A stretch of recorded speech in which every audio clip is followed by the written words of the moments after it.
আজি আমি ঘৰলৈ যামগৈ আৰু আমাৰ শাক পাচলিখিনি কি হ'ব আৰু নাজানো আৰু দেই। এইফালে এইটো বিলাহী লাগি আছে, এইফালে এটা বিলাহী কলি বিলাহী হৈ আছে, এইফালে এইকেইটা এনেকৈ এৰি থৈ যাব লাগিব আৰু কি হয় আৰু। তাৰপিছত এটা জলকীয়া লাগি আছে। আমি এতিয়া যাম ঘৰলৈ 2 মাহৰ কাৰণে, নাজানো আৰু কি হৈ থাকিব নে নাথাকে। আৰু তলত আছে এইবিলাক সৰিয়হ, এইফালে পাণ, এজোপা হ'ল আদা, আদাজোপা শুকাই গ'ল, ধনিয়া আদা লগতে। আৰু এইফালে আমাৰ ফুলবিলাক কি হ'বগৈ জানো, ইমান ধুনীয়াকৈ বাঢ়ি আহিছে দেই।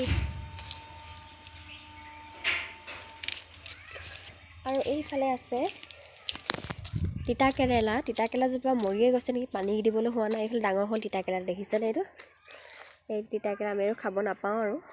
এইটো এটা তিতাকেৰেলা, এইজোপা হ'ল মোৰ লগত তিতাকেৰেলা।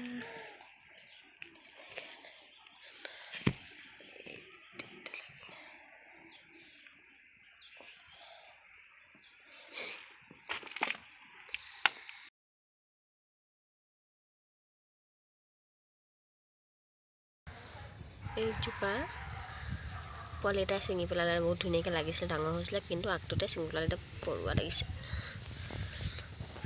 তাৰপাছত বেঙেনা ফুলিছে।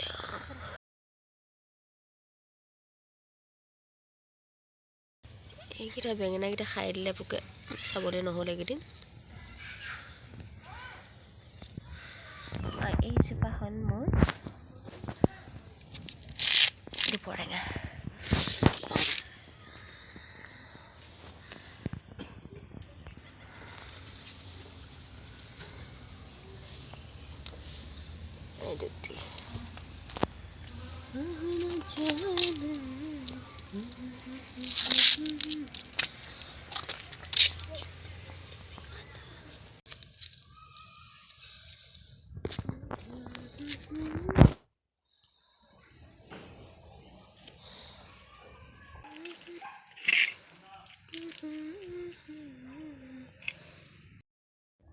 আৰু আমাৰ বাগিচাখন এইখনেই, আৰু এতিয়া আমি এনেকৈ এৰি থৈ যাব লাগিব। পাছত কি হৈ থাকে আপোনালোকক দেখাম, মানে কেনেকুৱা অৱস্থাত পাওঁহি।